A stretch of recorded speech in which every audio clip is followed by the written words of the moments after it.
உங்களுக்கு எல்லாம் ஃப்ரெண்ட்ஸ் இருக்காங்க இல்லையா? அதே மாதிரி ஏசப்பாவுக்கும் ஒரு ஃப்ரெண்ட் இருந்தாங்க. அந்த ஃப்ரெண்டோட பேரு லாசரு. ஏசப்பா லாசருவோட வீட்டுக்கு போவாங்க. லாசருவோட அக்கா 2 பேர் இருந்தாங்க. அந்த 2 பேரும் ஏசப்பாவுக்கு சாப்பாடு சமைச்சு தரது, சேர்ந்து ப்ரேயர் பண்றது, அப்படி நிறைய விஷயங்கள் எல்லாரும் சேர்ந்து பண்ணிட்டே இருந்தாங்க. அப்போ ஒரு நாள் ஏசப்பா வெளியூர் போயிட்டாங்க. அப்போ லாசருக்கு உடம்பு சரியாம இறந்துட்டாங்க. ஏசப்பா இதை கேள்விப்பட்டு லாசரு வீட்டுக்கு வராங்க. வந்து பார்த்தா லாசரு இறந்து போயிருந்தாரு. ஏசப்பாக்கு ரொம்ப கஷ்டமாயிடுச்சு.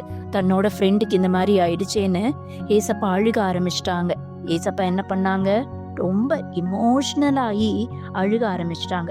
இந்த வசனம் தான் பைபிள்லயே ரொம்ப சின்ன வசனம், சரியா?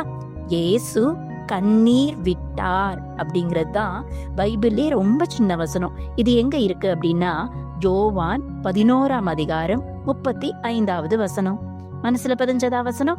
2வது தடவையும் கூட சேர்ந்து சொல்றீங்களா? இயேசு கண்ணீர் விட்டார். யோவான் 11:35. என்ன குட்டீஸ், 3வது தடவை என்னோட கூட சேர்ந்து சொல்றீங்களா? இயேசு கண்ணீர் விட்டார். யோவான் 11:35. ஜெபம் சொல்லிடலாமா குட்டீஸ்? அன்புள்ள ஆண்டவரே, நீர் எங்களுக்காக ஒவ்வொரு நாளும் மனஸ்தாபப்பட்டு அழுகிறவராய் இருக்கிறீர். ஒவ்வொரு நாளும் உம்முடைய பாதுகாப்பின் கரமும் உம்முடைய கிருபையின் கரமும் எங்களை தாங்கி வழிநடத்தி கொண்டிருக்கிற மகா பெரிய கிருபைக்காக உமக்கு நன்றி செய்கிறோம்.